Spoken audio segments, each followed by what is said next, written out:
Chapter 3. Who is Morris Townsend? Half an hour after the two young men had left, Dr. Sloper came into the parlor. "Mr. Morris Townsend has just been here, Austin," Mrs. Penniman told her brother. "What a pity you missed him." "Who in the world is Mr. Morris Townsend?" "The gentleman at Elizabeth's party who liked Catherine so much," said Mrs. Penniman. "Oh, his name is Morris Townsend, is it?" the doctor said. He looked at Catherine. "And did he come here to ask you to marry him?" "Oh, father," murmured Catherine, turning away. "I hope he won't do that without your permission," said Mrs. Penniman. "My dear, he seems to have yours," her brother answered. "The next time he comes, you should call me.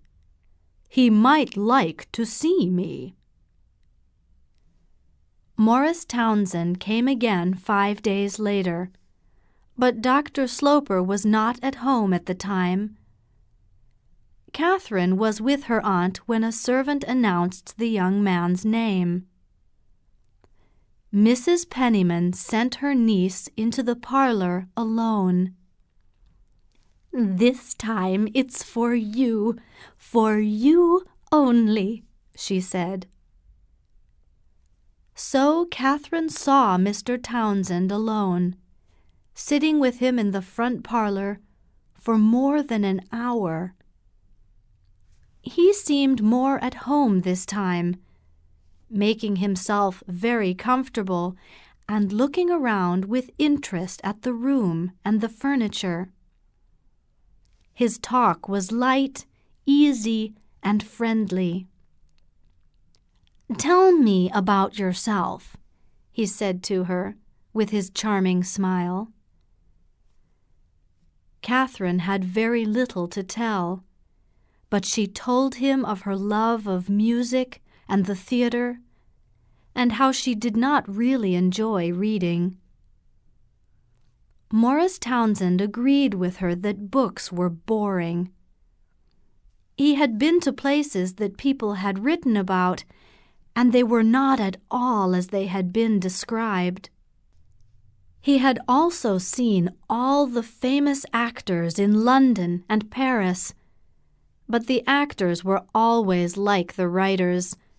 They were never true to real life. He liked everything to be natural.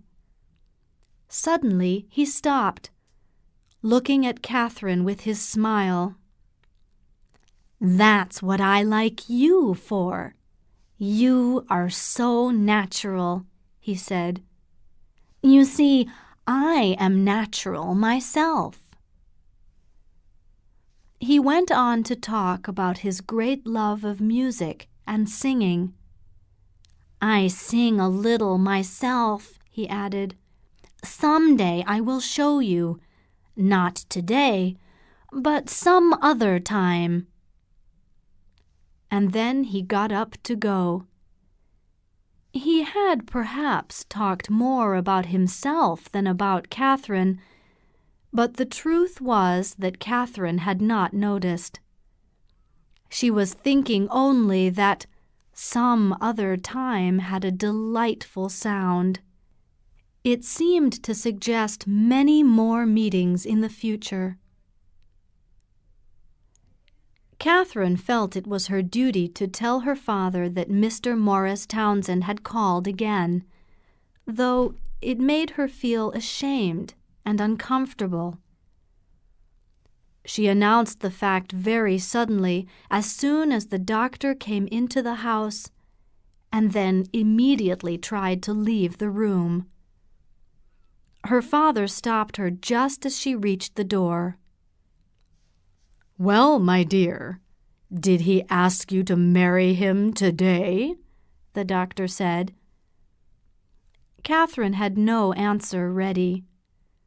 She wanted to be amused, as her father was amused, but she also wanted to be a little sharp, so that he would not ask her the question again. She did not like it. It made her unhappy.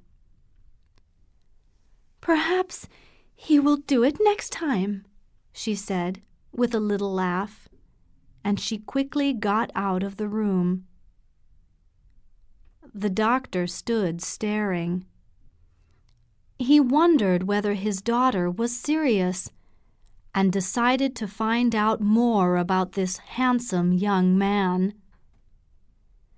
The next time he saw his sister Elizabeth, he asked her about Morris Townsend.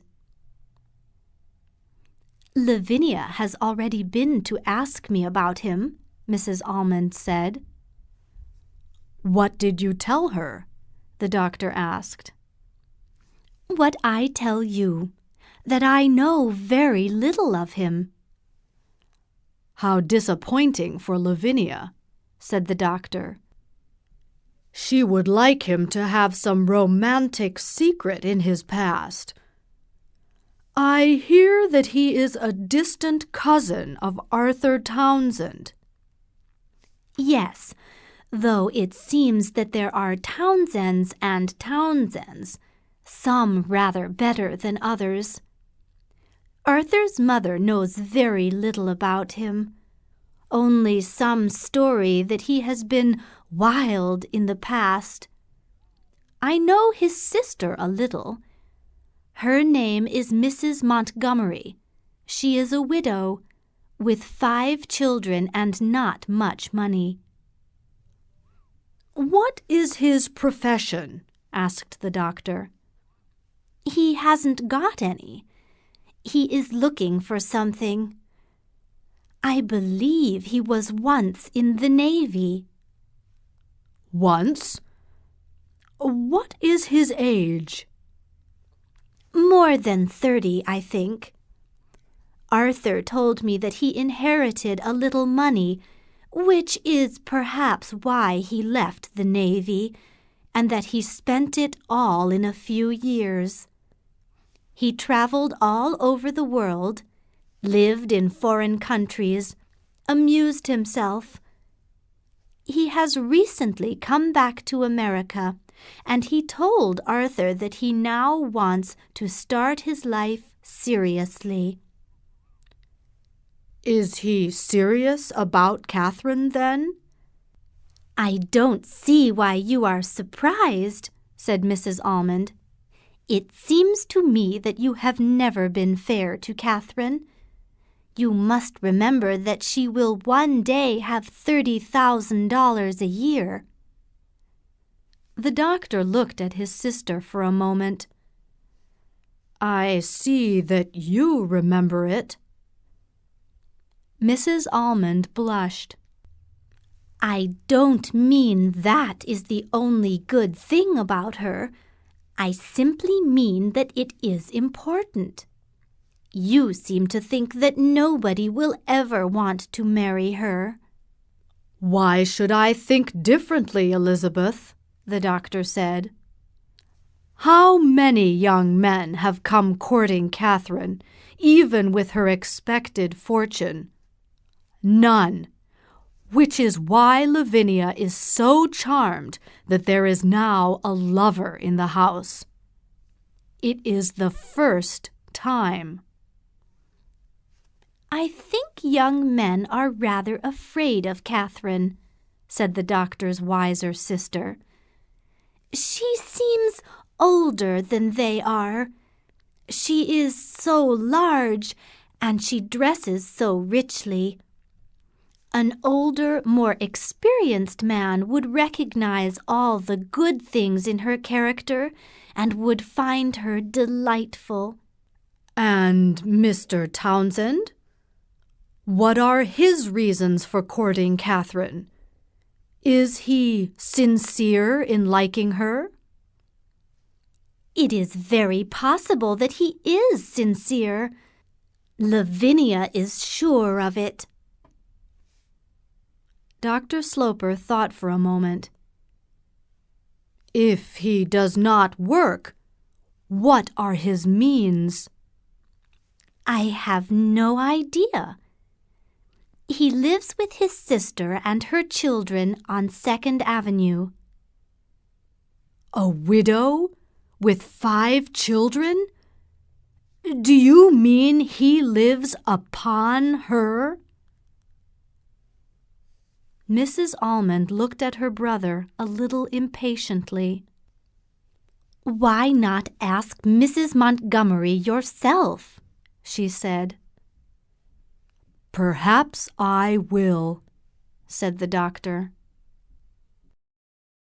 Dr. Sloper was more amused than annoyed by the idea of Mr. Townsend courting his daughter. He was quite willing to believe the best of the young man, and if he was a sincere, honest man, it did not matter if he was poor, since Catherine had no need of a rich husband. The next time he comes, he told Mrs. Penniman, you must invite him to dinner. Mrs. Penniman was happy to pass on her brother's invitation, which Morris Townsend accepted, and the dinner was arranged. 2 or 3 other people were invited as well, and although Dr. Sloper talked very little to the young man during the meal, he watched him carefully.